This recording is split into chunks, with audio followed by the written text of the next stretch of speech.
We all know life has a beginning and an end, right? But what about all the stuff that happens in between? What really fills that space from our first breath to our last?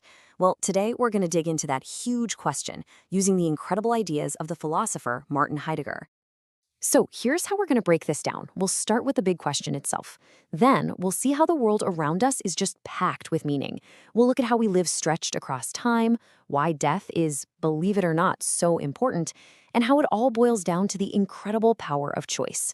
All right, let's get into it. You know, if you think about it, we all have the same two bookends on our life, birth and death. But what fills the pages in between?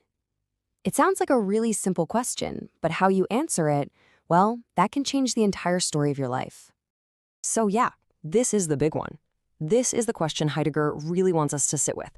And he's not looking for a list of your greatest hits, birthdays, jobs, vacations. He wants to get at the very substance, the actual feel of what it means to be alive. I mean, you could look at this scientifically, right? A person is a collection of data. Height, weight, biology, all useful stuff. But philosophy, man, that's where things get interesting. It asks about the meaning of our experience. It's kind of like the difference between knowing your heart rate and knowing what makes your heart race. To get a handle on this unique way humans exist, Heidegger came up with a special term, Dasein. It literally just means being there. And it's his way of saying, hey, we're not just objects sitting around in a room like a chair or a table. We are always actively in our world, engaged with it, a part of it. So what does it actually mean to be in the world? This idea totally changes how we see our relationship with everything. It's not like we're just spectators watching a movie. No, we're in the scene. We're part of the whole production. And check this out.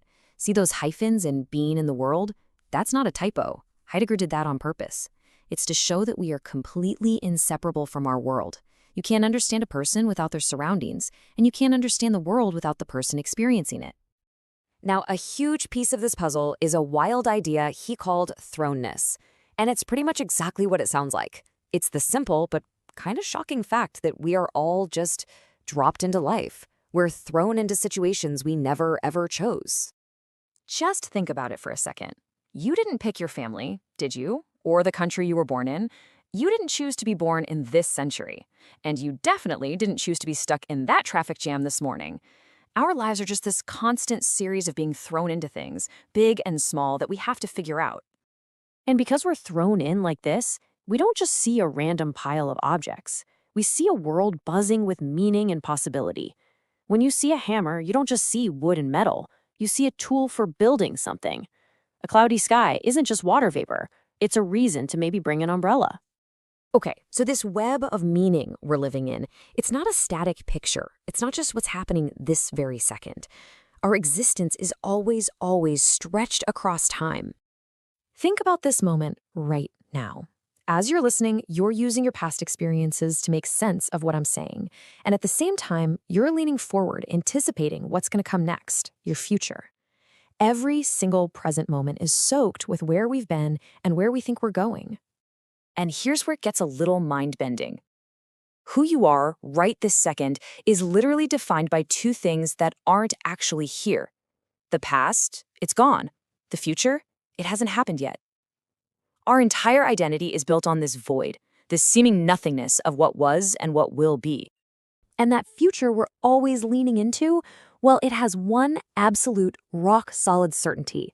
And this is where things get really deep. It's our own death that ultimately gives our entire life its shape and its meaning. See, as long as you're alive, your life story is basically an unfinished draft. Anything can happen. The next chapter is wide open. You could move across the country, change everything about yourself.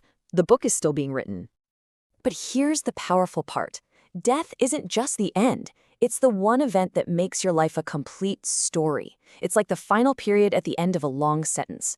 Only then is the story finished. Only then do all the possibilities become one single, whole reality. You get one, just one, that's it. One single, finite, unrepeatable life.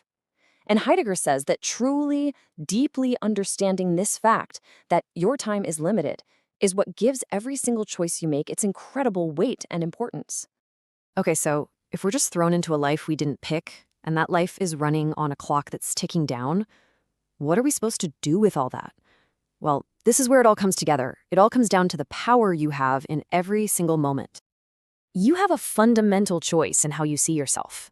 You can look backwards and let your past define you, making you just a static result of everything that's already happened. Or you can look forward and define yourself by the future you are actively trying to create, becoming the author of your own story.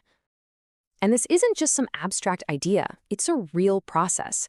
First, you just have to accept the reality you've been thrown into. Then, look for the possibilities inside that reality. Decide on the future you want, who you want to become. And finally, you take action. You make the choice that moves you in that direction. Which brings us all the way back to the beginning. What fills that space between birth and death? It's not a list of events. It's not your resume. It's your choices. It's that continuous moment-by-moment act of deciding how to respond, who you're going to be, and what truly matters to you. And that's really the heart of it. The past is set in stone. The future, well, it's still unwritten. So with the finite time we all have, the power to fill the rest of your story, that power is and always will be completely yours.